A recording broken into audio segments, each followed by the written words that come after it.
and then you can ask questions, and then we'll get into the ESCR updates portion. So I'm going to hand over the sound to Nell from NYCEM, Office of Emergency Management. And Nell, just let me know when you want me to advance to the next slide. Thank you so much, Desiree, and thanks so much, everyone, for having me. Very excited to talk to you all today. So I'm from NYC Emergency Management, formerly known as OEM. We still go by OEM a lot.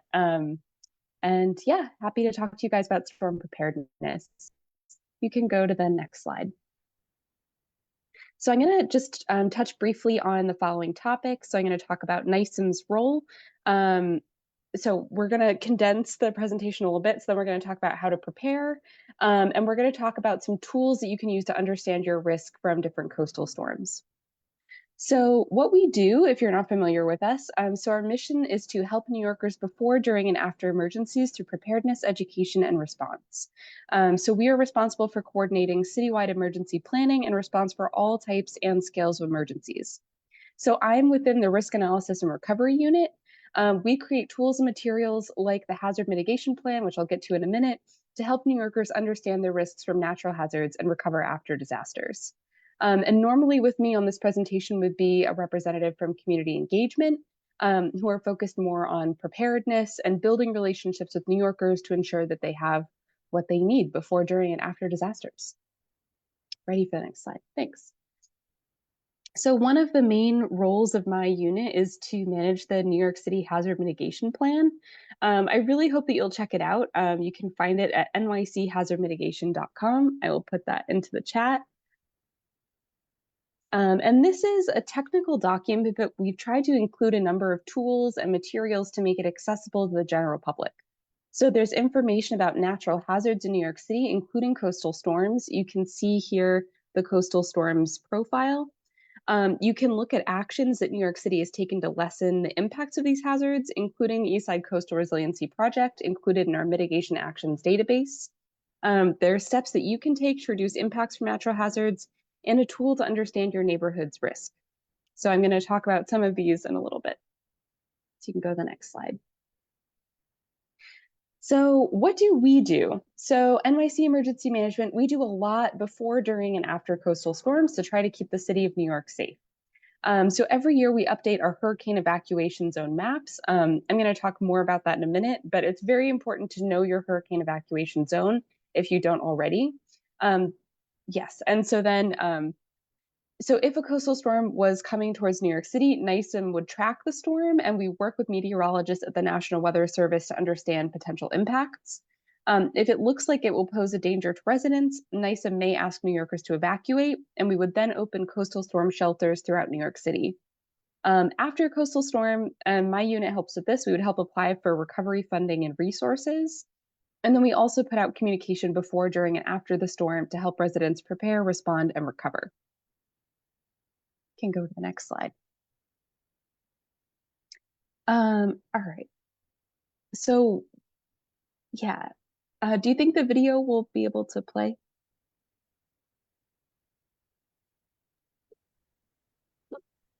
Never.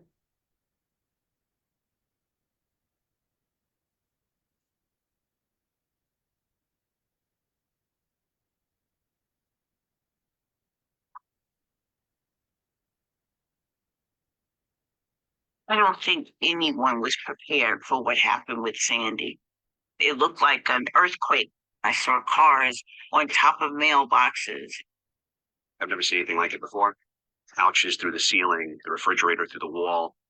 It was the worst flooding event that my community has ever seen. My mother, my aunt, and my sister, they lost everything. And they weren't the only ones. It destroyed many of the buildings like mine, which we had gutted and rehabbed with our bare hands. There was tremendous destruction. We lost many lives. An older woman refused to leave, and unfortunately she drowned. Realizing that this is life or death really put things into perspective. Winging it is not a survival plan.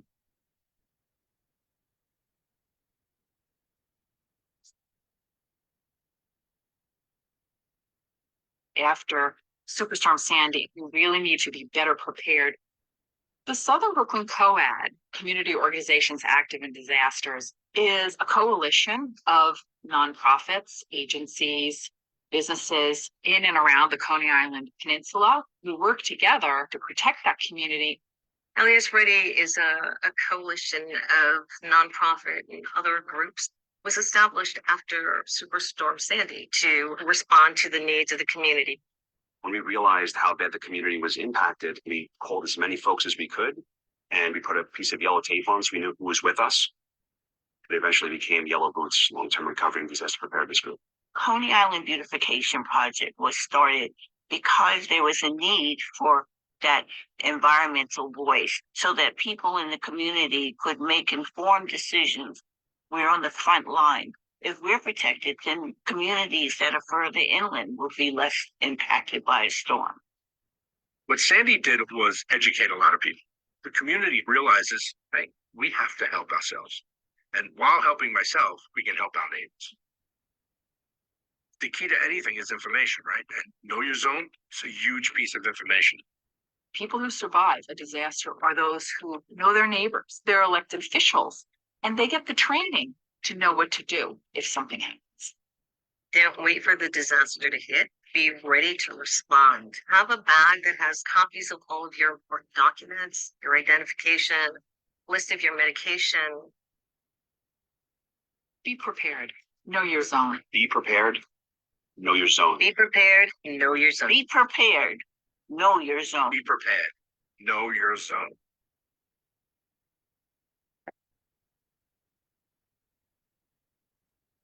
Thank you so much, Desiree.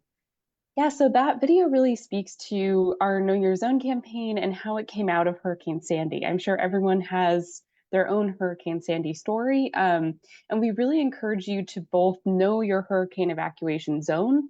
So something that wasn't mentioned in the video was that during Hurricane Sandy, when the order to evacuate came out, so many people visited the hurricane evacuation zone finder during that time that the site crashed. So it's really important to know your hurricane evacuation zone in advance. And that can help you kind of understand some of your risk from hurricanes and coastal storms. So if you want to find it, you can go to maps.nyc.gov/hurricane.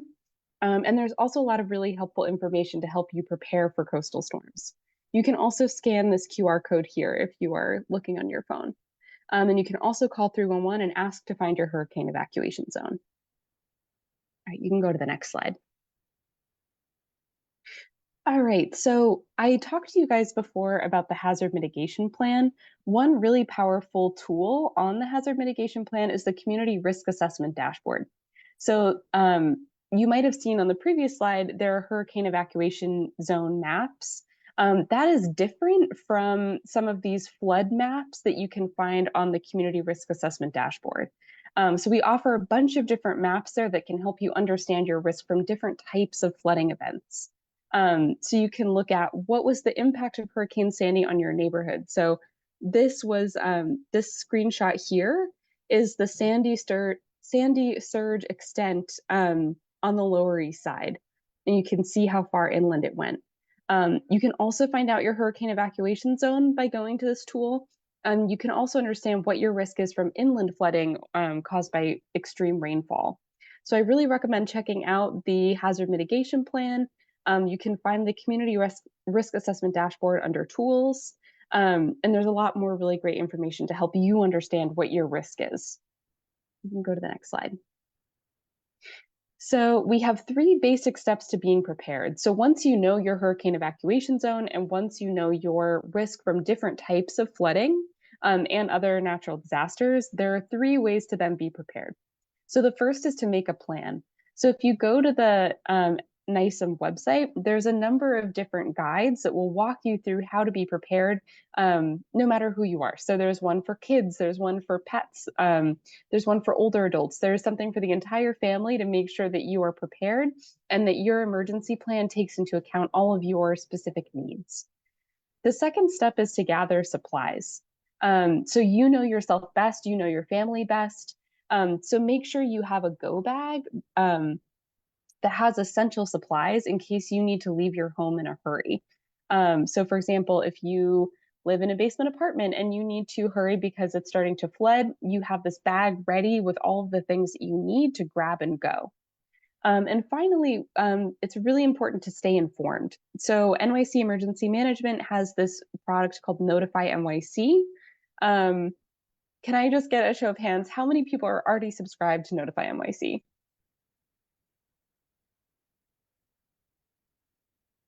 All right, we got one. Amazing. Two. Oh my gosh. Okay, that's awesome. So thank you so much for already being subscribed. That's huge. 3 people. Oh my gosh. That really makes me happy. I will tell the team, they get really excited. So you can also take it from your colleagues. I'm sure they can give an endorsement and maybe also some recommendations. But basically, this is a tool that will, it tracks your location in New York City and it will send you emergency alerts based on your location. And then there are also some other helpful alerts. So if there's a huge emergency, you will definitely get a notification, but you can also sign up for notifications like I have it for the subway. So before I leave the house, I check and I see, oh, are any of my train lines affected? Am I going to be able to get to work? And if not, I'll take City Bike or something like that. It just helps keep your life easier and helps make sure that you're informed in case of an emergency. So 3 really powerful steps to make sure that you're prepared. So you make a plan, you gather your supplies, and then you sign up for Notify NYC. And you can go to the next slide. So I would love today, one piece of homework is to sign up for Notify NYC. It is free. It's available through Google Play, the Apple App Store. It's also available on Twitter in, I believe, 13 different languages. And you can also sign up for email alerts in 13 different languages as well. So this slide has all the information that you need, and feel free to reach out to the organizers to get this slide for more information. And that's it from me. Thank you so much for having me, and let me know if you have any questions. And just this presentation will be included on the website within our ESCR presentation as well. So everyone will have access to it the way you have access to all of the other presentations. It'll just be embedded in there. But go ahead, if Paula, I don't know if there's any questions. Yeah, who has a question? Martin. If on the hurricane evacuation map, it's blank, it doesn't show any of the colors, that means I'm okay? Yeah, that means that you are not located in a hurricane evacuation zone, which is great. You still may experience some impacts from the hurricane itself, but one way that you can help, if that's also the case for me, I live in Park Slope, you could consider hosting someone who maybe does live in a hurricane evacuation zone. You can welcome them into your home. You have a floor or a couch, give them a place to stay. Really good question. Are there any other questions? Oh, okay. Diane, go ahead. Hi, sorry not to be on camera, but we are in the middle of a Spectrum internet outage, so I'm on my phone. So I think we're curious to know if you have any information specific to our area, and specifically to 2 things. One being the floodgates that have already been installed as part of ESCR, whether or not they are available to be deployed for, protection should something happen this year. And the other is what would become of all of the heavy equipment and construction area in the park, that might be at risk if we had Sandy style flooding again this year. Those are really good questions. I don't have specific information. I can point you to these tools. So what I would recommend is the community risk assessment dashboard has a specific location by neighborhood that can help you understand your risk from flooding, also from other hazards like extreme heat, if you're interested in that. And that can help you kind of understand. Unfortunately, I don't have much insight other than we are tracking this project on our mitigation actions database. So you can see some updates related to that, but unfortunately, I don't have much information beyond that. Yeah, and Okay, thank you. I could speak a little bit to those questions. I think, Diane, I think in the past we have mentioned that the contractor does have an emergency plan in place. They need to, as part of the contract, as part of any construction contract, the contractor needs to have an emergency plan in place should there be some sort of storm or other types of emergencies. So they are prepared, and they receive alerts from the Department of Buildings when there are high wind advisories or storms coming. So they are very equipped to to either mobilize or tie down materials and things like that should they face impact from a storm. And then the other question about the floodgates, we're actually going to talk about that a little bit in our presentation about DEP management of the floodgates moving forward. So if we could just hold on that until we get a little bit further into the presentation.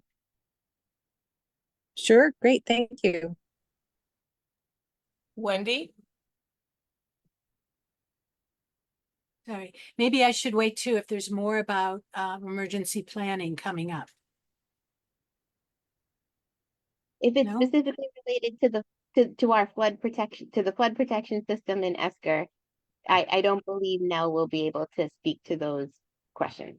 Okay, so if I'm asking to ask about NYCHA and planning for evacuating those buildings before the storm barriers go up, that's the wrong, that is not here. But will you be coming to CB3 next month and talk about this, as Trevor indicated?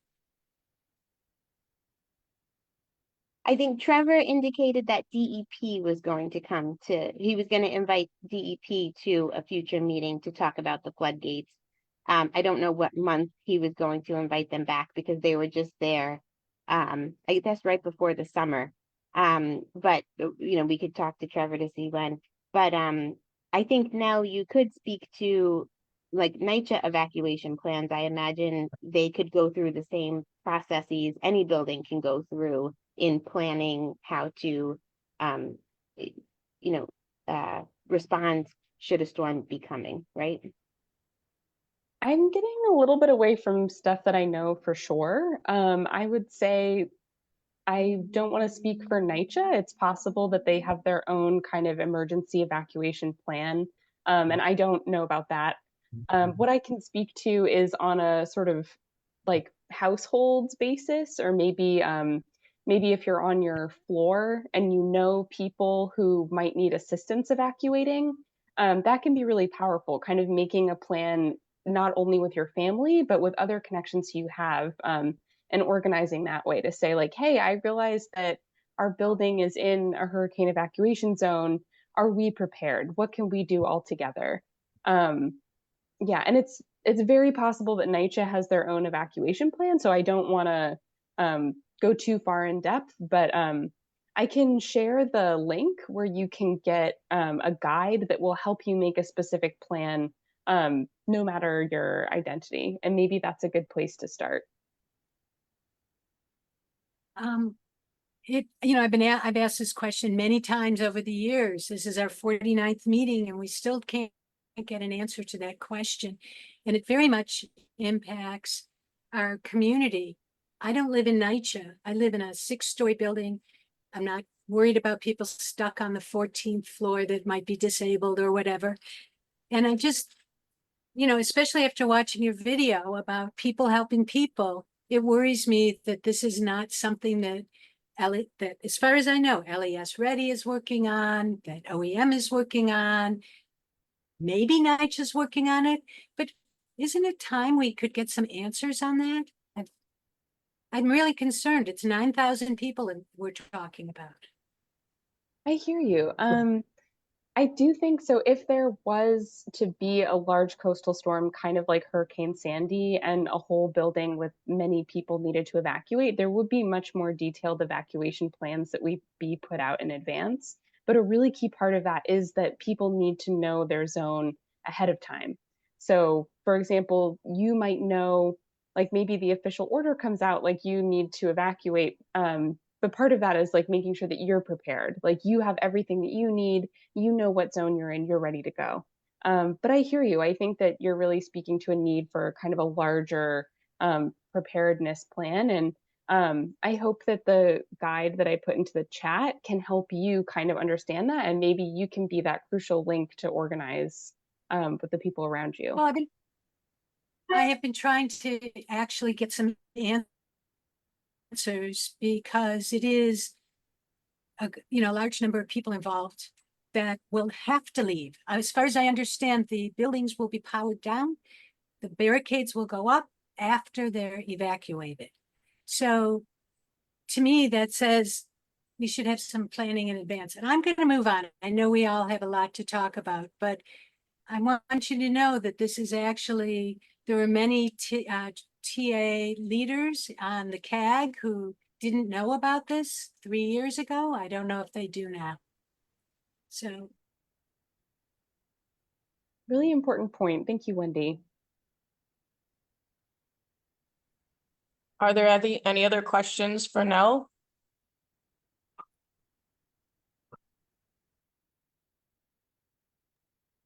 Okay, I don't see any, so thank you very much, Nell. Thank you so much for having me, and feel free to email me if anything else comes up. All right, thank you so much. Have a good night. Thank you, Nell. Bye. Bye. Okay, thanks everyone. I hope that was helpful. Wendy, perhaps if you still have that question, if you send it over to Paula and Tara, perhaps they could get it over to somebody in NYCHA, emergency preparedness. Maybe we could help facilitate a connection to maybe learn a little bit more about their plan. I think that would be how we could probably help with that question. So for our first slide for the ESCR portion, we have a quick update on Work With Us, and we will have a hiring compliance presentation next month. We didn't want to have too many presentations and not get to the ESCR updates. So we'll have the hiring compliance presentation next month, but just a few quick items. Lesson is having a fall 2024 job fair. It is this upcoming Tuesday, September 24th from 3 to 5 p.m. at the Manny Cantor Center at 197 East Broadway. There is a registration link here. And I don't know if this QR code will work if you just hold your phone up to it. But we will have a table there, and we hope to see you there. DDC is also having an industry open house. It is geared more toward construction companies and people in the industry, but we did want to put up the registration here and notify folks in case you or someone in your family or a friend, is within the construction industry. That is Wednesday, October 16th from 9:30 to 11 in Long Island City. And again, the registration link is there as well. So I'm going to go right into our overview of contracts. Not much has changed from the CB3 meeting. So I will say, hopefully everybody reviewed the slides there. And I'm just going to move into the slides that have, kind of more detail. So in number 1 here, the Esplanade reconstruction activity along the waterfront is in progress. The paver installation is set to begin soon. They're just doing kind of the mock-up of the pavers. They're actively installing park features and horticultural soils. We were pleased to have ball fields 1 and 2 open. And we have some additional pictures in the deck of the different amenities. And again, if you haven't looked at the CB3 presentation, please look at that because there's a different set of photos there. And this includes a little bit up further in the park, north of the Williamsburg Bridge, the multi-use field, and they're starting to lay out the tennis court areas as well. In ball fields 3, 4, and 5, they have the flood wall installation and installation of rigid inclusions and wick drains, which we had done previously in the southern portion of the park, and now they're doing them up in the northern part of the park. And then ongoing retaining wall activities at East Houston Street and pile installation. Down in around Montgomery Street, we have micropile installation, Con Ed work, and some flood wall operations. Up a little bit on the Greenway, we have jet grouting and utility for flood wall work. And then in the number 6 area around Corlears Hook, we have the bridge abutment and wing wall installation for the new Corlears Hook Bridge. And we have some great pictures of the Corlears Hook Bridge being assembled. It's like deja vu from the Delancey Street Bridge because they both look the same. And then on Delancey Street, they're trying to finish up that area over there. So they're doing curb and sidewalk work. And then up at 10th Street, we have the continuation of utility work and deep sewer work. And we're preparing for the micro tunneling operations that are going to occur there at East 10th Street. And then there's ongoing partial FDR lane closures that are happening that you could find on the bulletin.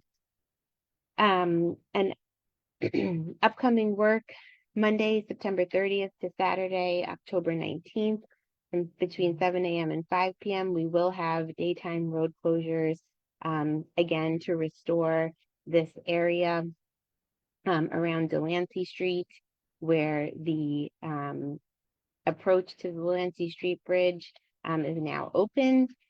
So as you can see, the red areas are scheduled to be closed. We still are working through that with our other city partners, DOT and emergency services, but we'll let you know if there's any changes to this. But as of right now, this is the plan for the road closures in that area. And pedestrian access to the bridge will be maintained, as well as East River Housing resident parking lot access. So here are some photos of ball fields 1 and 2 open. These are just from today. I know we've seen a lot more activity kind of on the weekends when I've been driving by than during the week right now, but these were some children's groups that were using the fields this afternoon when our team was out there doing construction work. So we just wanted to share. It's great to see people using the field. And then this is the pile driving at ball fields 3, 4, and 5, which was similar to what was happening when we were in the lower portion of the park. And then this is the recent striping of the multi-use turf. And again, that's just north of the Williamsburg Bridge. These are, and apologies to the cloudy photos, these were taken yesterday, so they're not as bright as some of the ones that were taken today. But this is one of the groupings of the picnic tables in the barbecue area south of the Williamsburg Bridge. And then this is the horticultural soil, and you could see here the orange stakes are the locations indicating future trees. And that's outside, I believe that's right outside ball fields 1 and 2. So here's the Corlears Hook Bridge assembly. The photo on the top left was September 4th, and just 14 days later, they've made such great progress. The overnight installation is scheduled for mid-October, and we'll have an advisory for that as we get a little bit closer, and that date is scheduled. So we received a lot of questions at CB3, and we just wanted to put up a what we've heard slide because, you know, in case people are having similar thoughts, you know, we'd like to kind of speak to them. So the ball field permits and field use, Parks is responsible for all ball field permits across the city, including East River Park. So the process is the same, you know, throughout the city. Open play is allowed when a field isn't permitted, and that's enforced by Parks. So again, I think people who use our city fields are well aware that there are permitted activities, and if someone comes that, you know, that has a permit, then they need to vacate the premises so that permitted league can play. And Parks is in the process of finalizing permitting schedules for ball fields 1 and 2 with local leagues. In regards to shade, no shade structures are included in the construction documents, and we did send back the CAG responses to the design questions, which I believe Paula shared with everybody today with the agenda. So please, again, we will be here every month to the rest of the year. So, digest what the responses were, and if you have any questions, you could reach out. But as of now, there are no shade structures included in the documents associated with the ball fields. However, Parks is reviewing future opportunities.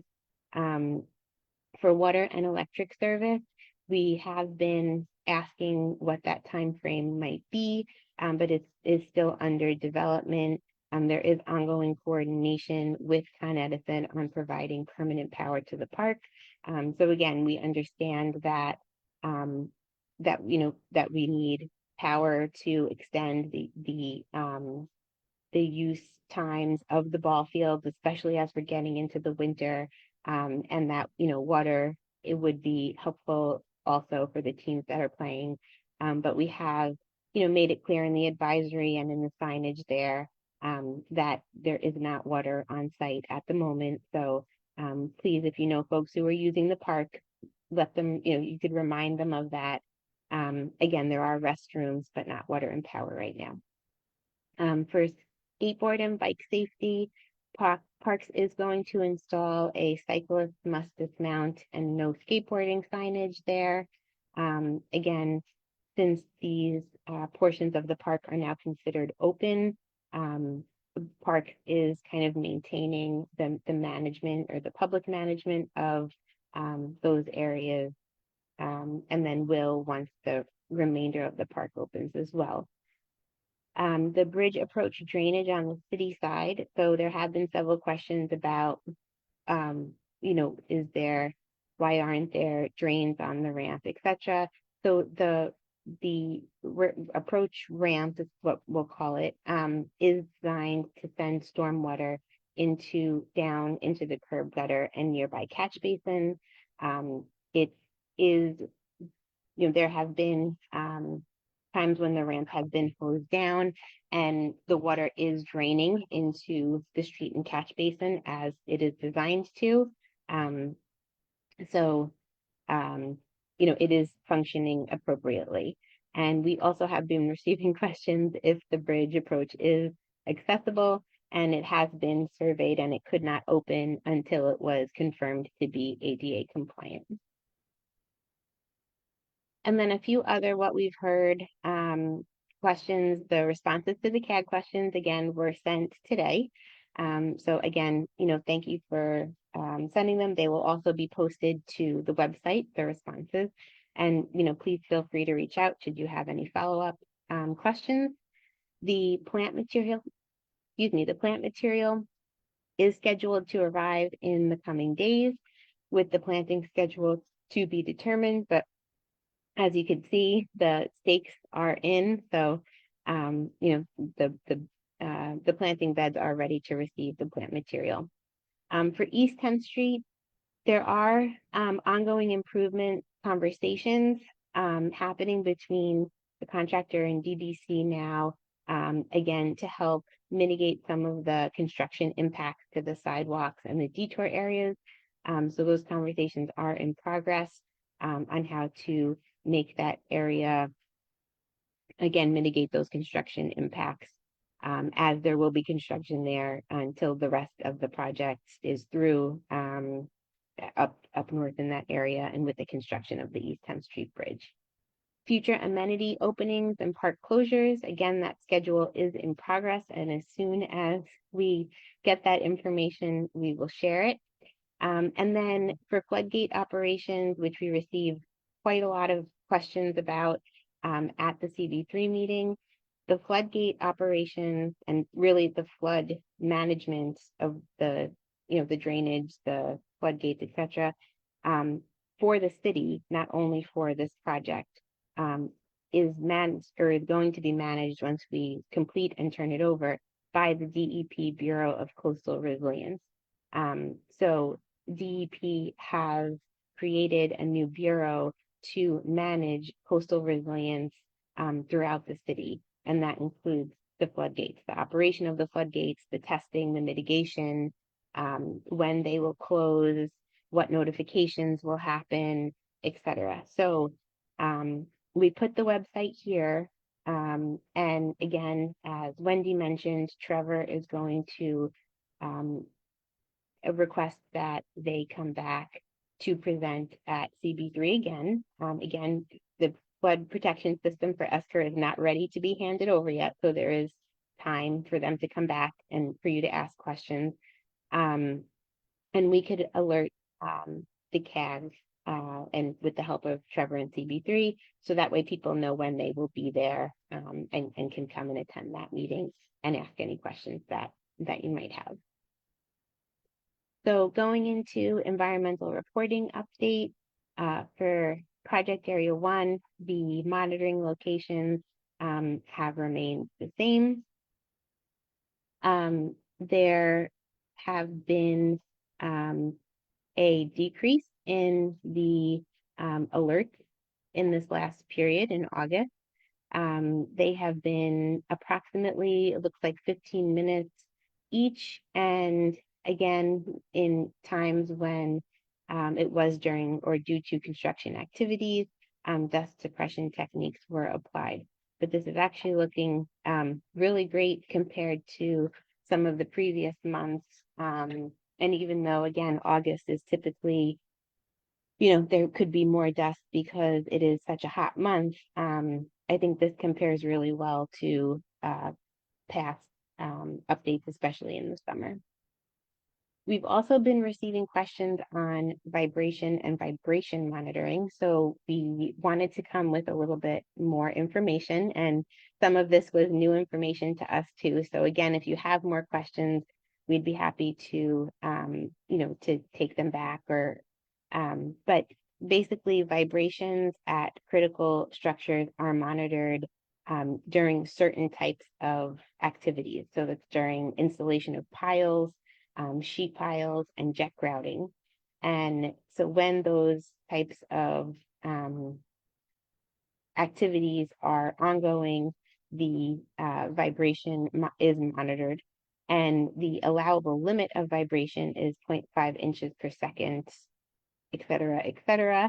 And then there is a list of critical structures. So the critical structures under PA1 include but are not limited to. So this is the, what's stated here, and we've broken it up into kind of transportation, housing, and then other are the structures that we thought would be most relevant to our audience right now in the CAG.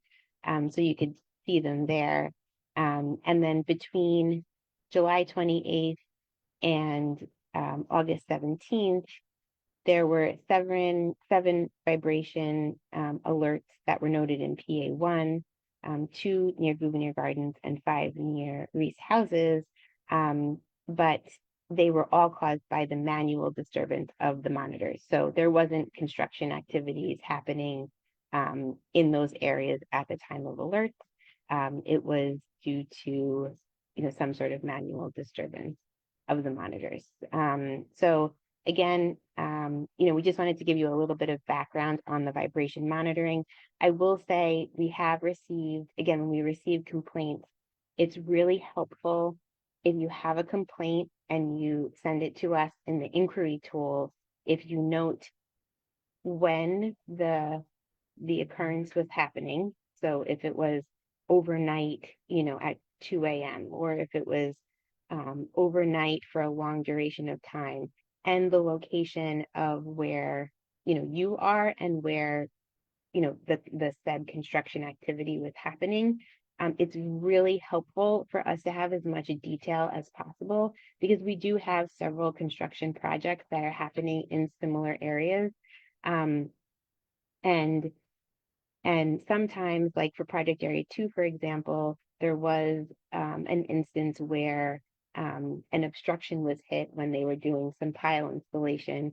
And so, for about, I think it was a day or two, it was going to be very noisy as they worked through that obstruction. So it's just really it's really helpful for us to know like exactly when you're feeling this, vibration, and where. So that way we could help pinpoint the construction activity and provide you with more information on what is happening and why you might be feeling that vibration.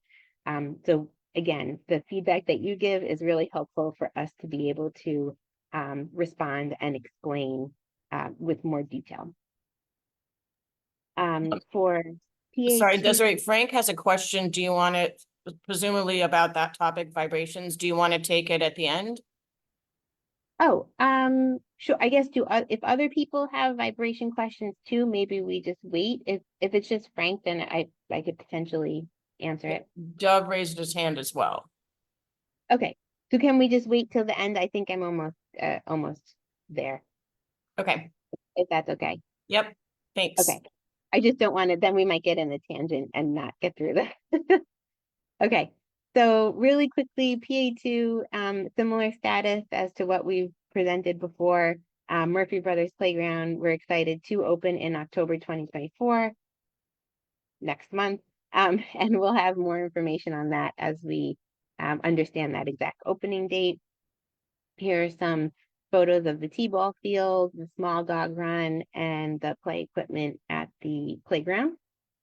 For a parallel conveyance update, again, a lot of the work that's happening across the 6 locations still does include test pits, test piles, and Con Ed utility work. At location 4, we are doing water main installation, and there is a bus stop relocation in effect. And then, of course, at location 1, Water Street from Gouverneur Slip East to Jackson Street closure is in effect. And there is a lot of construction work happening in that area. And we just have a slide on that. It's the next slide. So right now we have an advisory for the FDR Drive southbound between Jackson Street and Cherry Street. There will be temporary lane closures there of the FDR Drive southbound, and that will be September 19th through the 22nd, again, 10 p.m. to 5:30 a.m., so that's overnight. And then there is limited parking on Lewis Street between Grand Street and Delancey Street south, and that's no parking on a portion of the east side of Lewis Street, but the sidewalks will remain open. And then the Water Street work, again, we've presented on this in the past. However, we did want to remind folks, it was presented at CB3, that the Water Street closure is expected to conclude in mid-November. We were originally estimating, and we communicated about 3 to 4 months on the sign that's there. It does say it will go to October, but they will need that extra time, which we, kind of build into our communication to mid-November to finish that. But they are moving along, and they did increase the application of rat abatement in that area. We did receive quite a few complaints about an excess of rats in the area due to the construction activities. So they did up the rat abatement. We were also informed that rats are most active during the summer when it's hot out. So we're also hoping that as we're coming into the fall and the winter, that will help slow down as well. Here are a few photos of the sewer installation on Water Street. It's a very deep trench. Again, the sewer is at the bottom of all of your utilities. So they have to really get down there to install that sewer, and then everything else kind of stacks up on top of it, which is why it takes a bit longer to do everything, because they have to go so far down and make sure those walls are stable to have folks down there. And then all the way to the right is the utility limb back on Water Street. Here's some more photos for conduit installation, water main installation on Houston Street. You can see these trenches are much more shallow because these types of utilities are higher up in the street, where the stormwater you want all the way down at the bottom. And then some helical pile installation. And that was it. So I just wanted to get through so that way then we could respond to all the questions, and the presentation has been fully viewed.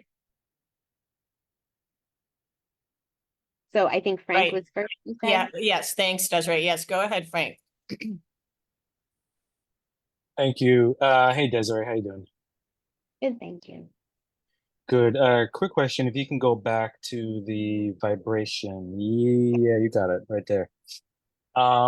So I'm curious because uh, between July 28th and August 17th, and what I'm seeing here is that the complaints that were lodged from Gouverneur Gardens were only about the disturbance of the monitors. Is this how is that determined?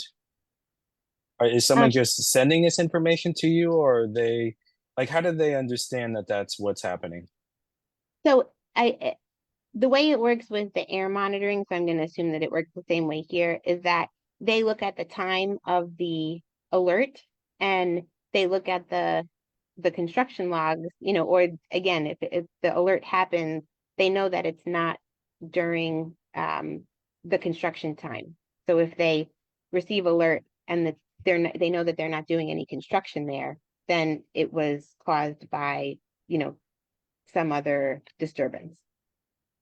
Got it. And that makes sense only insofar as that's what they're doing. And what I'm really getting at is how is that being and it sounds to me like that's just being relayed to you as what their process is and what they do. But in other words, it's not as if you're looking at anything to confirm that. Would that be correct? Like your I have team? Yes, me personally I have not looked at everything, but folks on our PMCM team review the data. That Okay, is because I had our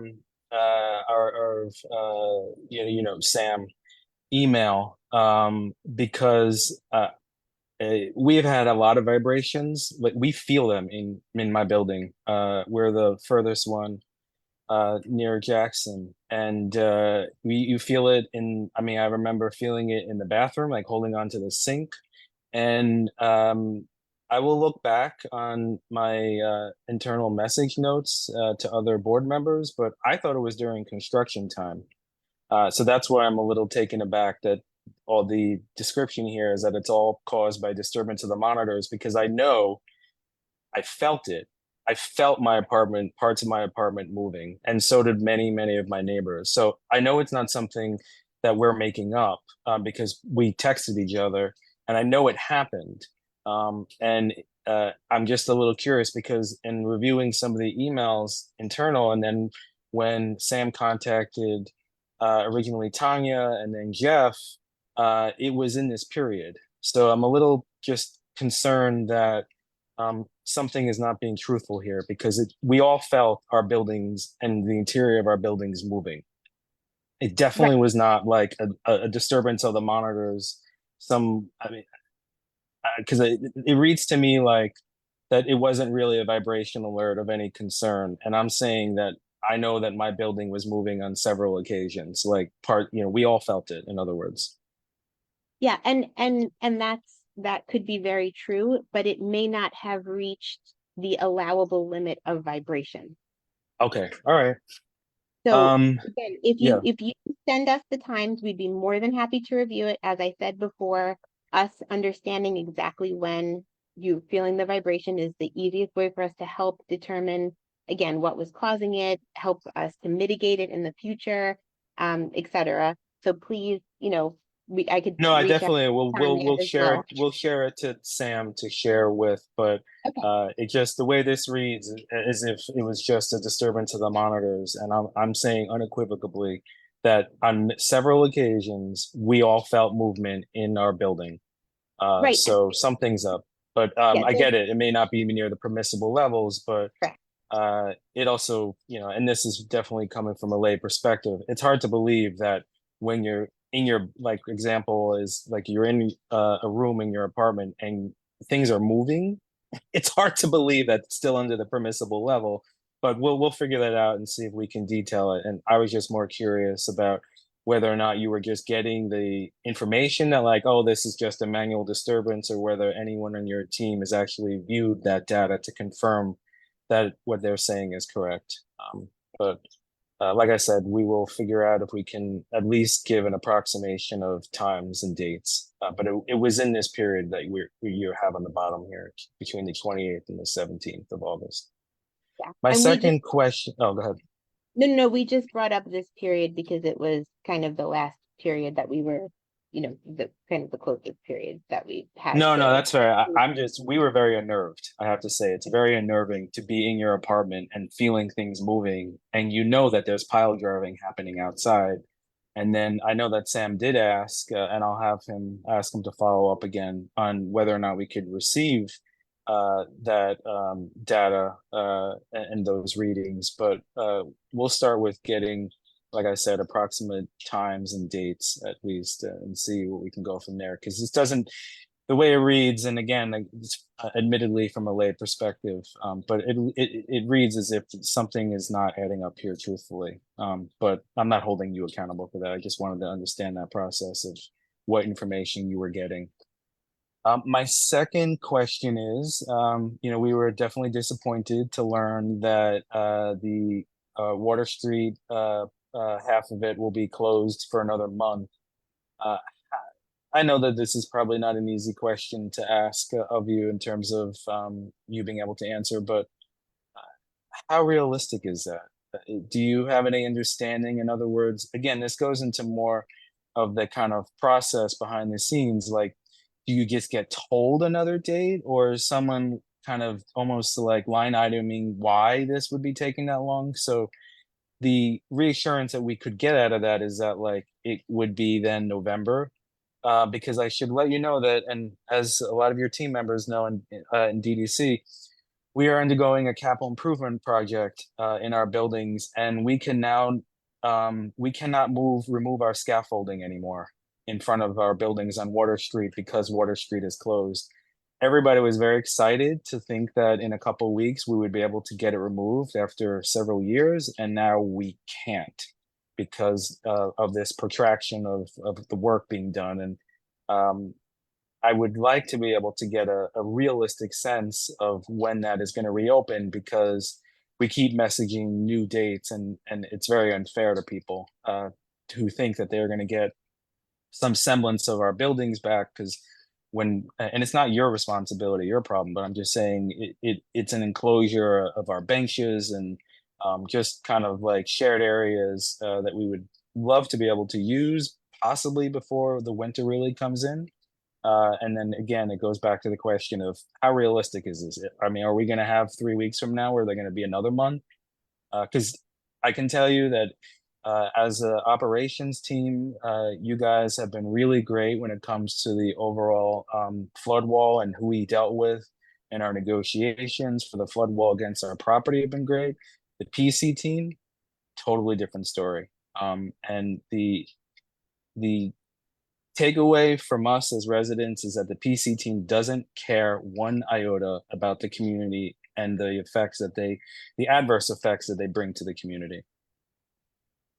Yeah, I think I mean, again, I can't get into everything here, but I think there was different contractual, things set up for each of the different contracts. So that's probably a DDC thing. In regards to the length of work here, again, we did estimate 3 to 4 months, even though again that sign said, because the original permit was only for the 3 months, so the sign that was on the construction site did say that it was going to reopen in October. When you are doing utility work, and I know everything is subject to change during construction is not a response that anybody wants to hear, but when you're doing utility work in New York City, you just don't know exactly what you're going to find until everything is dug up, especially when you have to go to the depths of sewer. You can encounter things, and we try to give an estimate of time that we'll be working in this area, which again is why we gave the kind of buffer of that extra month. But the team is, they do understand that closing down this whole street is a big impact, and they are trying to work to get out of there and return the street as soon as possible. Again, we're just items that couldn't be, avoided, or impacts that were in the street that they had to work through, and they need that extra time. So that is, again, mid-November is what the contractor and DTC have as, that new date. I'm sure, they want to be out of there before the holidays as well. So I believe that they're going to work to get that done, again, before that time. So, again, we did try and give the extra buffer of the month, because you just don't know what's going to happen. And we would, again, prefer to, give a buffer and then be able to open it early. But, again, in certain circumstances, we do need a little more time to complete certain construction activities. And we do appreciate everybody for bearing with us while we, do this undertaking in Water Street. No, I appreciate it, Desiree. Obviously, I'm not projecting this frustration onto you, and we are grateful for the ability to protect our homes in the future of rising seas. It's just it's from our perspective, it's hard to know if the goal lines are changing just because they're changing, as opposed to we really want to know that there's a kind of professionalism so that like it isn't just like made up. But I get it, the utility is definitely complex, and I've been taking my own pictures too, because some of the pipes that they're digging out really show why this work is needed. So it's not that I'm not in support of it, and a lot of my neighbors aren't.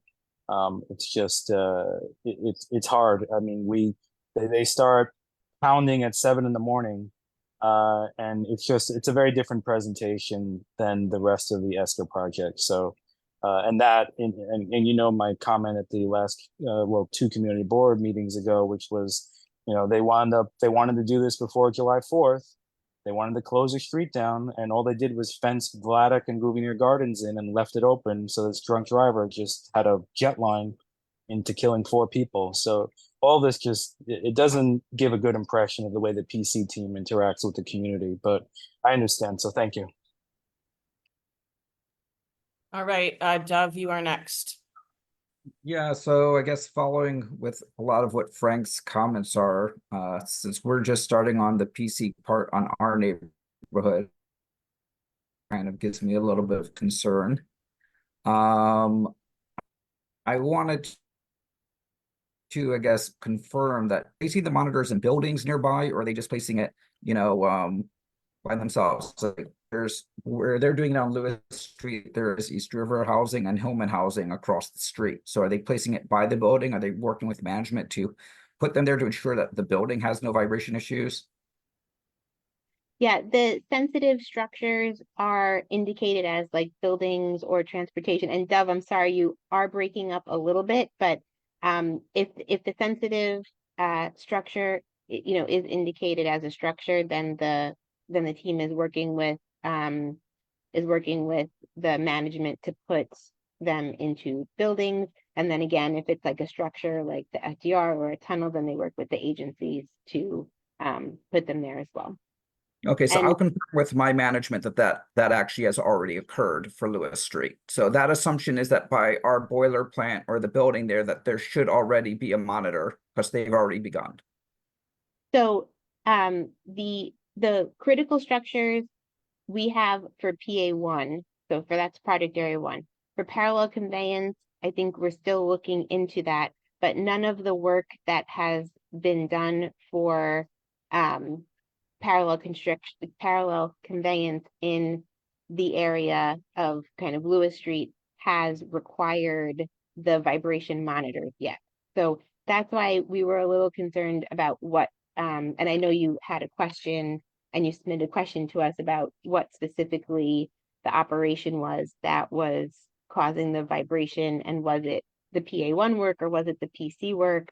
So maybe we could just talk offline or meet you on site or something to talk a little bit more about what exactly. All I asked is what the monitoring situation was. I didn't make any comments about actual vibration. That may have been Frank.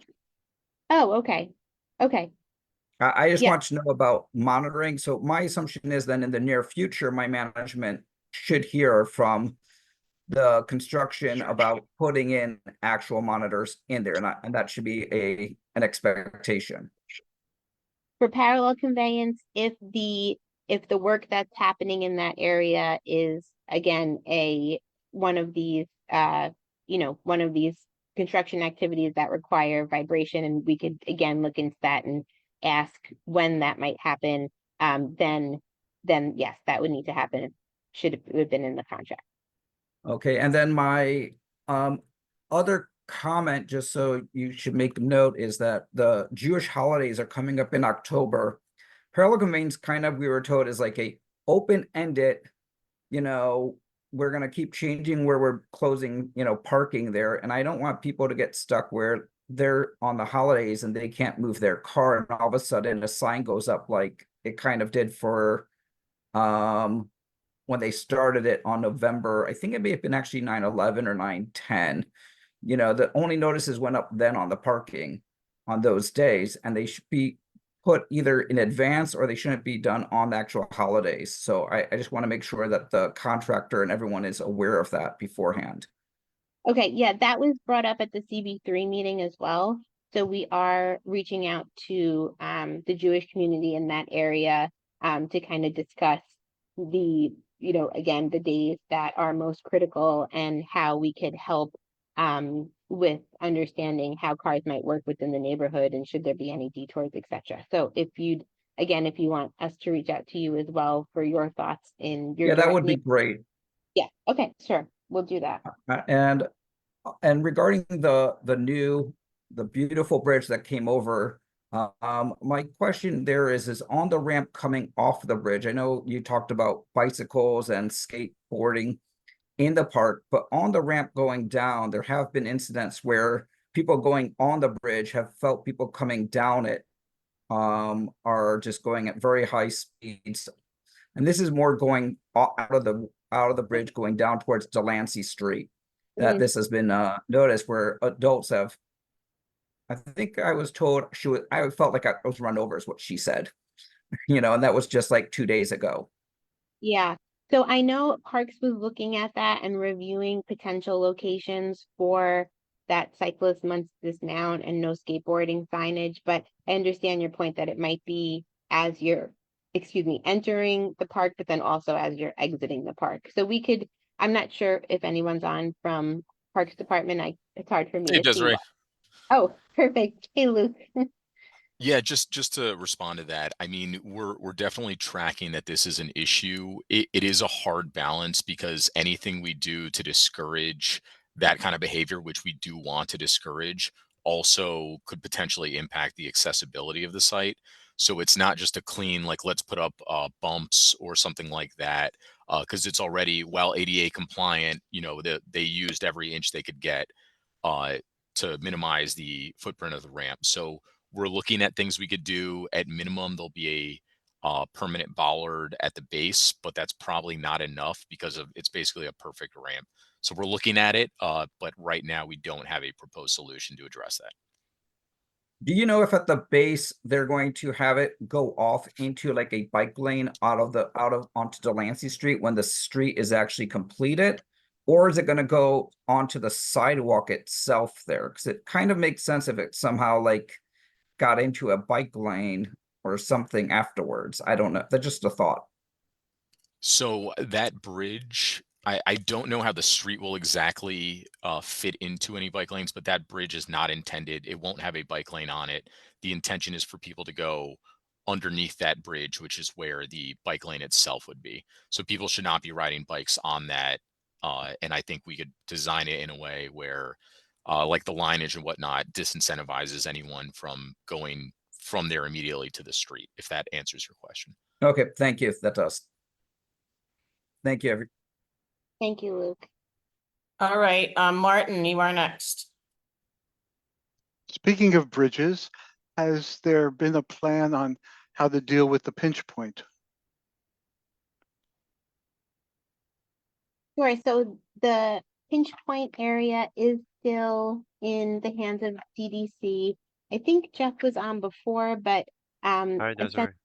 Oh, you're still there. Okay, I great. came back. I had to hop off. No, so we will have more information on the procurement timeline this fall. We unfortunately don't have all the details today, but there have been, I think I've alluded to this in the past, just a lot of conversations with both the city agencies who we build for and then Con Edison, who has their facilities right there. So there's been a lot of coordination.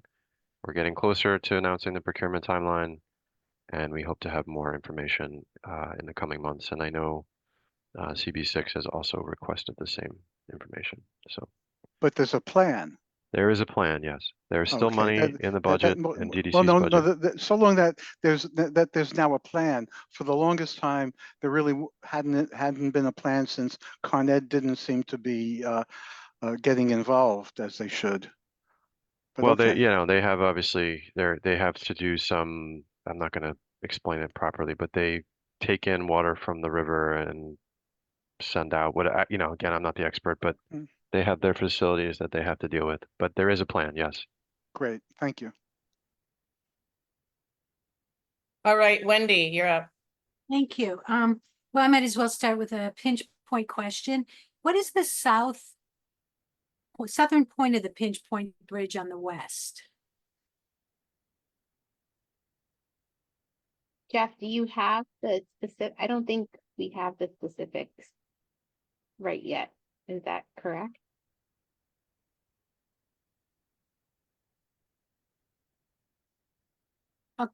Well, Maybe maybe we can come back to that maybe. At 10th Street, I'll move south. There's a lot of work underway. And last month I took some bags of soil right off the top of the surface in the picnic area and got it tested at the free soil testing on Governor's Island. And it was slightly raised for arsenic.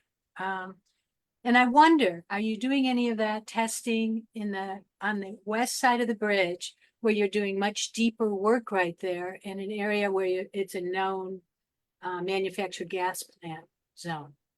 we do testing of the soil before we excavate any area. Just like we've explained before, as we begin to excavate areas, we do the test pits and the soil testing before any, again, excavation occurs in that area. And if people want to know what those results are, they have to FOIL, is that correct? Correct. Yeah. Okay, thank you. I took the bridge into the park today for the first time and have a couple questions. Where is the bike path? When you land in the park itself by the new field, is the bike path directly next to the bridge ramp, or is there a planted area and then the bike lanes are right next to the drive? So hold on a second. When you go off of the when you come off of the Delancey Street Bridge, you enter into the park, and there's kind of like a triangle area that you could see a little bit now. I don't think, hold on, let me just pop up to the beginning slide. Let me see if it's in the map at all. Okay, Yeah. so yeah, we could bring, what was this in the last presentation we had? I think in the last presentation we had a blow up of this area, but essentially at the Delancey Street Bridge, the bike lane or the shared use path, I believe runs underneath the Delancey Street Bridge here, and then along, again, it runs similar to where it was. The Greenway runs along the FDR Drive. So there are elevated paths up here. And then there's, the proper Greenway is, it comes along here, along ball fields 1 and 2, and then dips under. But Wendy, we could bring in next month, or we could send it to you separately, kind of the location of the Greenway. I think that would be more helpful than me talking to it on this map. Thank you. That would be very nice.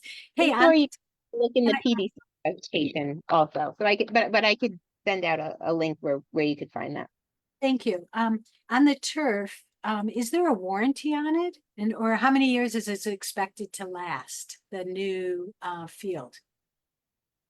Luke, do you have any typical? Yeah, so I don't know for exactly this, but usually there's a 1-year warranty period where the contractor would replace any damage, that, reasonable damage. And then generally we don't want to, we would maintain it, but we wouldn't want to change anything for at least 5 years. But in terms of warranty, usually it's 1 year, with some items going out to 2. Okay, thank you.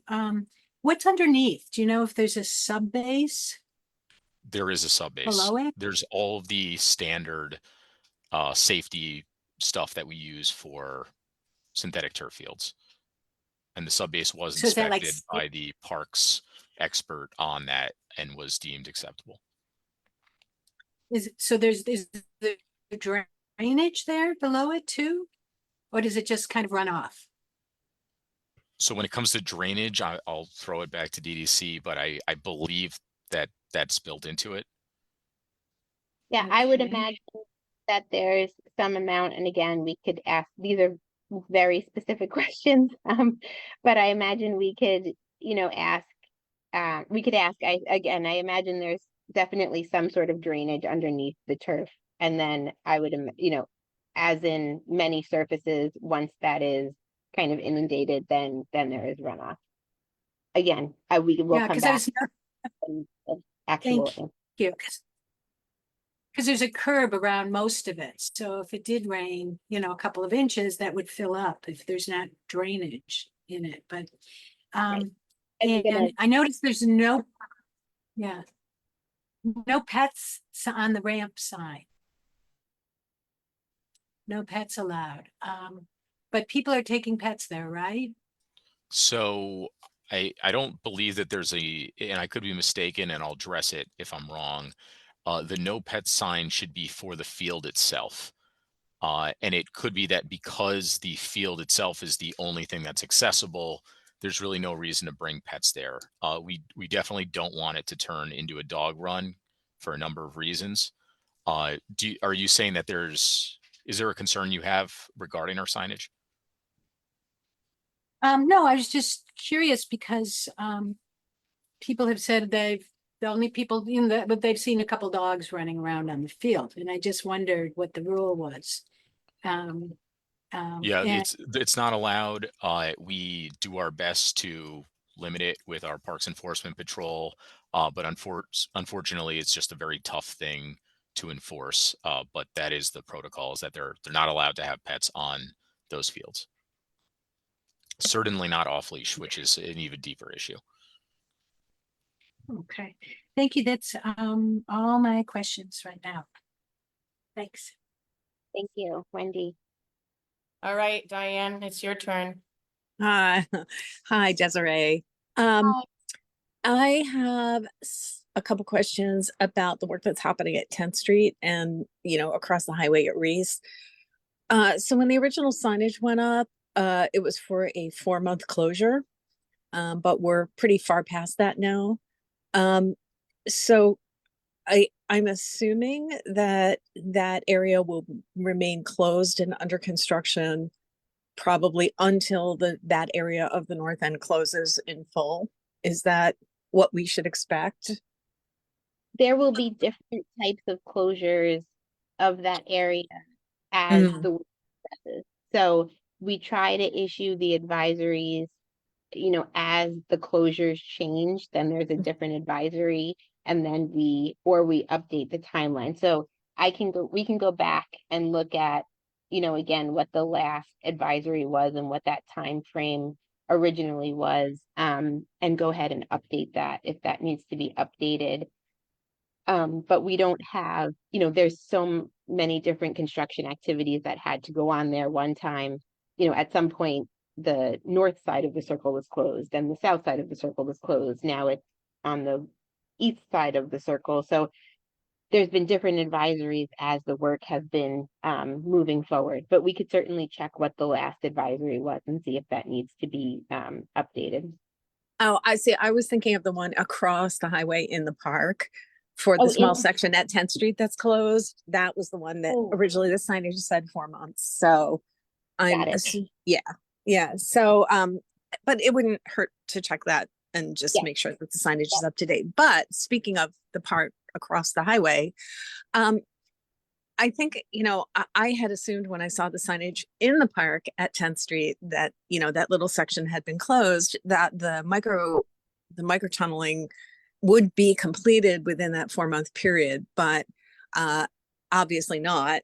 And so what is you said earlier, and you also mentioned at CB3 that the micro tunneling will begin soon. So if we could just get like a timeline, when is it going to start? How long will it take? Like if there's a more sort of complete picture of what's going on there. And then speaking of the area at the Reese Circle, every day when I come through there's a little bit more of that has been, unfortunately destroyed by the construction. And I'm wondering, is there a plan to restore that, even though it's technically not part of the park? The circle, this is the residential side you're talking about, right? Yeah, the residential side, exactly. Yes, that will be restored. Okay. Yes. Mhm. Yeah. So if you guys, I mean, obviously you may not have the answers today, but if we can get some idea of when is the micro tunneling going to happen, how long will that take? Especially because we've already got, noise and vibration monitors up there. I think it would just be good for everyone to understand when that's going to happen, because how people are. They're saying that the FDR is going to collapse when you do it and things like that. Understood. Yes, we will Yeah. get an update on that and we'll send it to Paula and Tara. Again, I'll try and get that tomorrow for you all, and they could send it out. Okay, great. Thank you. That's it. Christine. Thank you, and hi everyone. Hope everybody had a great summer. Hi Desiree. I have one quick question. Really happy to see the horticultural soil, as you called it, has been installed. I'm just wondering how deep it is. And yeah, that's my one question. Okay. We did answer that in a previous question, and the depths vary by the type of plant material that's going to be planted in each of the beds. So I believe that the depths were like 18 inches to 36 inches, depending on the location within the bed area. But again, I can go back and find the specific response that we prepared and present, that we had presented for that, to let you know. Yeah, no, I mean, if you have answered it already, sorry, I guess I didn't. I'm not up on my reading of all the answers we got. Yeah. The other It'll be issue. easier to find. That's Okay, all I'm cool. we have an answer, and I just want to confirm it before I 100%. Right. Okay, great. I will do my homework. The other issue that I want to raise is that Pier 42 is obviously opened, and the contractor that had done the work there, which is also part of H.I. Leroy, of your company, has now left the site. They used our electric service for the last 2 years. I mean, they paid us. We had no problem providing that to them. And when Bradley sent his last email saying that they are now their work is completed, I had responded by saying, please make sure that the electric service is preserved because we need to bring it to the compost yard. And you were CC'd on that email, and I haven't really gotten a positive response from that. And I just want to bring it up here. I also want to put it on Luke's maybe radar. I don't know who's really responsible for it, but I would be very upset if we lose that service because it is expensive to get Con Edison to install service, as you probably know better than I do. And it's also a time-consuming process that can be totally avoided. And I've been harping about that for the last 3 years. And I just hope somebody is going to do what is needed to secure this service in the sense that it's not all of a sudden disappearing. And yeah, I would just like to hear that that's happening. Yeah, sorry about that, Christine. I did forward that to our construction team and I didn't follow up when I didn't hear a response. So I will talk to them. I have it written down right now and I will talk with the team tomorrow, and our CCLs are on the line too. So I will make sure that we all reach out to the different levels and I'll provide a response for you on that. Thank you for reminding us about that. Thanks, Desiree, for looking into it. Yeah. It is sort of an important issue. Yeah. Are there any other questions?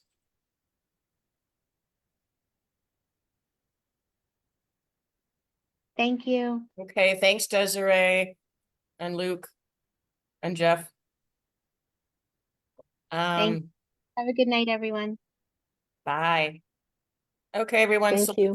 Let's do a 2-minute bio stretch break and we'll reconvene for the CAG only at 5:29.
All right, welcome back, everyone. Does anyone want to kick us off? Well, I will. This is Okay. Diane. I'm sure that most people didn't get a chance to read the response to our questions that you sent along earlier. I did look through it. And I think that it needs a response, which I will volunteer to work on. Okay. For two reasons. Part of it is just because, like, for questions like about the irrigation, they described at a very high level how the irrigation is going to work in the park. I have a million questions. I think we should ask them for specifics, just so that we understand, how that's all going to work. Because it's not in the PDC documents anywhere. But the other reason is that for the first two responses, which were about, was there a possibility of including some more mature trees to provide more shade faster? And was there a possibility of providing shade structures? Basically, they just said no and no. And I think that, I would propose, and, I'm curious what other people on the CAG think about this, that we keep going in circles and they keep responding, oh, well, no, we're planting these trees and there's these species and they have this and it's a lot of stuff that nobody understands. And I think what we need to do is just cut to the chase and say the CAG would like to work with parks and DDC to get more shade in the park at openings so that it is fully usable. That I walked down to the ball fields on Saturday afternoon.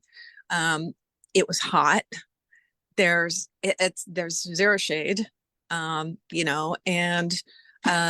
the only people using the space were, a group of, athletes who presumably didn't mind, being hot and sweaty in the sun. And I'm really concerned that, the lack of shade at opening is going to discourage a lot of people, older people, little kids, people with health conditions, from using the new park. So I think we need to be more explicit in what we're saying. And if that is something that the rest of the CAG is concerned about, I'm happy to write up a response and some more stuff for people to look at. Because I think, in my opinion, we need to be more specific about that. Thanks, Diane. Yeah, I know that they just sent that today, so I just sent it to you guys, after I received it, so I totally get that. Most of you have not had a chance to look at it. Frank? Thanks. And thank you, Diane. I just sped read it. And I would support that. And I think that, especially after the Pier 42, the New York Magazine highlight on new parks, I would hope that they feel particularly vulnerable right now about this specific issue. But I'm fine and with you drafting something for us to review as a CAG, because I do think it's important. And I think I understand from the email, the responses to Wendy's question, that the design period is done when it comes to the any kind of shade mitigation measures in lieu of the trees. But I don't fully understand, and I think I may have said this at the CAG a while back, because I definitely directed it towards DDC, which is on the west side, Little Island. They seem to have had an opening that had trees that seemed, at least it appeared that the calipers were much greater. And while I don't know that that would be necessarily fair to maybe demand, I do think it's fair to at least get an explanation of, maybe they could orient some of this construction around planting the trees sooner, rather than doing what I saw happen in Pier 42, which is it generally came later. And then the shade is fairly anemic at best. And I don't think personally that it may necessarily discourage people as much as I think it would create just both an unhealthy and I would say a problematic atmosphere, because, and I just mean, I think, Diane, you have a great point, particularly with the seniors, and that they may change their minds. But I kind of think that once the trees mature over the years, that people will go back to it. But I have to think about, and I don't mean to be macabre here, but like, when I think about senior populations, and we have a lot here at Gouverneur Gardens, I think about like, well, maybe they won't be here in 2 to 3 years, and why is it fair that they can't enjoy a park that's newly opened? And that's kind of how I look at it. So anyway, that's just a long-winded answer, Diane, to say that I would support you drafting a letter, because I do think it's an important topic, and I think the city should feel particularly vulnerable right now.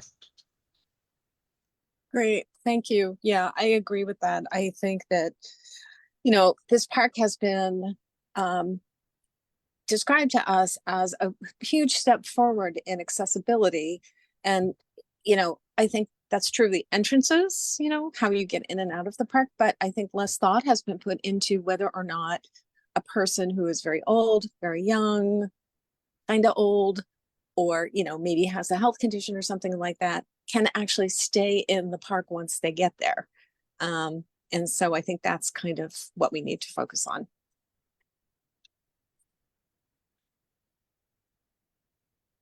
Sorry, Dina? Thanks. Yeah, so, our experience in Sty Cove has been that we have had to take responsibility for creating shade structures, and we have gotten some funding through Councilmember Power's office to do that, and we're working on finalizing what we're going to be installing and exactly where.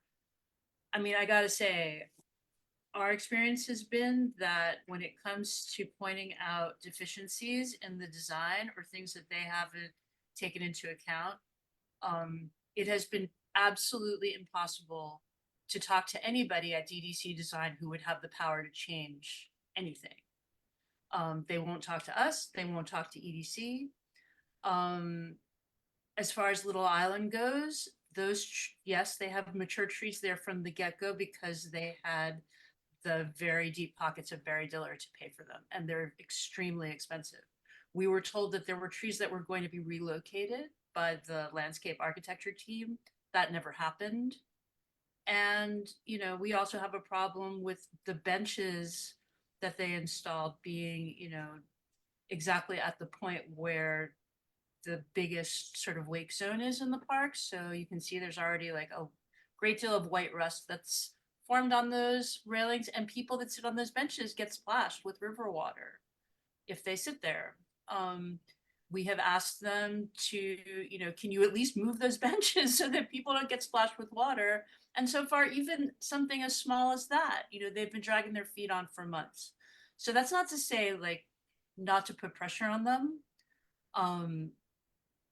But yeah, our experience has been that they honestly don't care. They honestly don't care. So just to sort of help set expectations about, yeah, their level of responsiveness. Thanks. Thanks, Dina. Wendy? Dina, that's so heartbreaking. And, we have to face the fact that we also need help from a council member. And I see Katie Loeb is here on the call from Carlina's office. And what kind of help, Dina, did you get from, did she get a take? Oh, yeah. What kind of help did you get from because council? so many people complained to Keith's office about the fact that there was absolutely no shade in the park. They told us, apply for discretionary funding and we will give you $50,000 to address this problem. The vast majority of that money is going to go to installing these things in a way that's safe.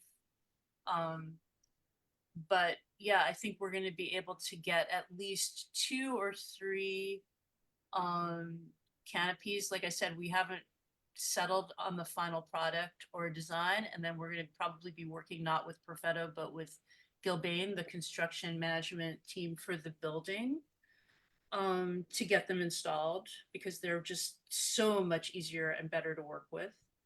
But yeah, that was the solution was that Keith allocated $50,000 for us to start dealing with that problem. Well, I wonder if Katie might speak to this because she's here on the call and you've been hearing all of this over and over again, that the community and shade somehow are separated. I'm wondering, and it's also Christine's on the call, what about fast growing grasses? Is there any way to create I don't know if savanna is the right word, but more of a transition from what it is now into what. And I know that Candace and team have done an incredible job up at the north end, given the lack of irrigation, the no shade situation. Yeah, And other just to jump in quickly, like we have a lot of Eastern blue stem that was, you know, planted by the landscape architecture firm, and those have grown very, very fast. And the park really does look much more like a park, you know, especially the north side, which has now gone through a whole full, you know, year of growing and dying back and growing again. The trees though are really, really, really stressed out, and a bunch of them are probably going to have to be replaced, which is not exciting. And honestly, like the thing that has been the most helpful for, you know, shade in the park this summer was we had a guerrilla gardener plant a bunch of sunflowers, which have grown to be about 12 feet tall. And those provide shade, and people do sit on the seat wall under the sunflowers. That's So right by the how pinch helpful that point, actually right? is. Hmm? It's right by the pinch point, right? They're close, and then on the No, I mean, south end. someone planted them throughout the park. There are a couple right at the 20th Street entrance, both in the waterside bed and then also by the seat wall just to the right of the park entrance. Then there are some more that are farther down towards 18th Street. And, you know, they're great. You know, even though they're not, you know, sanctioned native plants for the park, the fact is we're really grateful that they're there because they've helped us out a lot. And the birds love them. So sorry, Christina. Birds love them. I just wanted to throw that in there. Christine, did you want to say something? Yeah, and I just wanted to remark that you know the issue of shade is really an important issue, and it's just really sad that during this whole time that we have pointed out that we need shade, now apparently it's becoming more and more urgent.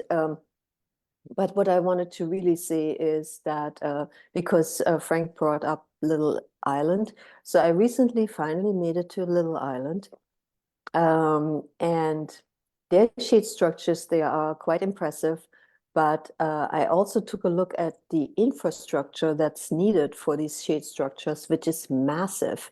There is this really, I mean, they're really anchored down there. And yeah, I just think we, you know, we need to continue to pushing for some solution to create some shade in the very near future, and not wait until the trees get tall enough to give us this this shade. And I don't think we should just say, oh yeah, our public officials now pony up some more money. I think, you know, in a $1.5 billion project, there should be some money in there to, you know, build a park that people can use.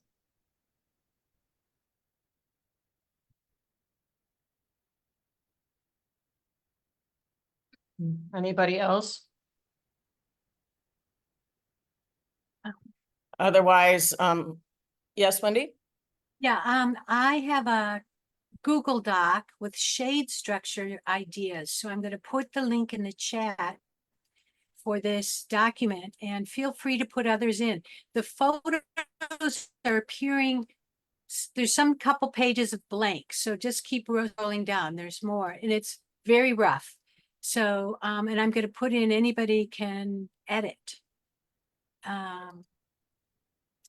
So you can add to it if you like. But maybe this is actually a really good purpose for a project for the CAG. Then Christina, I know the structures you have to build, but what would the structures be like to plant a million sunflowers? I mean, would that help build the soil to have buckwheat or other kinds of cover crops mixed in that also help cool it down more or created some shade? I don't know enough about plants. Or what? But we're so lucky we have a model just up the way at Sty Cove of what's working. Like you said, Eastern Blue Stem. Martin. I was just at Little Park on the Hudson. There's very little shade, even with the trees. It's I walked around quite a bit looking for shade. It was kind of interesting, but we prior to construction, we had met with pretty much the entire construction crew. Keith arranged the meeting with us, and there was about 30 of them in the room. And we asked for several things, and none of it came about. Like we asked for a call box, since there was going to be this wall that police driving by could not see anything going on in the park. We had hoped at least there'd be a call box. We had asked for tables with shades above them. We asked for an electricity outlet. Nothing, you know. It was really a waste of time for everybody. By the way, if any, speaking of electricity, we did have 11 concerts in the park. We hired a sound tech who had his own generator, and there were between 100 and 200 attendees at each of the concerts. It was really terrific. Thanks for that positive note, Martin. All right, well, Diane, thank you in advance for putting together yet another document to respond to their responses. You can send that to me when you're done, and I can share it with the rest of the CAG. So that I think is our most obvious next step from this meeting. Is there anything else that people want to raise? Otherwise, I have a few points to cover. All right. The first one is, and this was brought up during the meeting. So a lot of you over the last few months have asked if if the new DC commissioner for resiliency could come to a upcoming CAG meeting and talk about how the floodgates are going to be managed. And she was going to come today, but I learned last week that she's not able to, but she is able to come to the October meeting.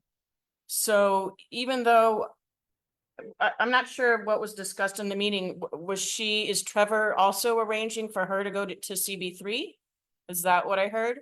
Yes, but I think Desiree was correct that there's no specific date picked yet. Oh, okay. When she last appeared at CB3, she was brand new and she wanted to wait a little bit until she knew more and could give a substantive update. So okay, so I presume you guys would be happy to have her next month then at the CAG. Sure. Okay, great. Yes. What's the date though of the CAG? Oh, so the next CAG is going to be October 24th. We'll send out a calendar invite for that. But then that also brings me to the subsequent CAG meetings for the rest of the year. So for November, the fourth Thursday falls on Thanksgiving, which is November 28th. So I propose that we have the CAG meeting instead on November 21st, the week before. Is that okay? Any major objections? Nope. Okay, great. And then similarly in December, the CAG meeting would fall on December 26th. So how about doing the same thing that we have it on December 19th, a week ahead of time? Also cool with people? Yeah. Great. Okay, well, those were the points that I wanted to cover. Does anyone else want to close us out or have anything else to add?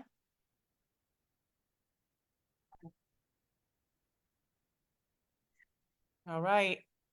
Well, I guess we can adjourn then. Thank you again for being here. And have a good rest of your evening. Thank you. Great, Have a good thank night. you. Bye, everybody. Bye.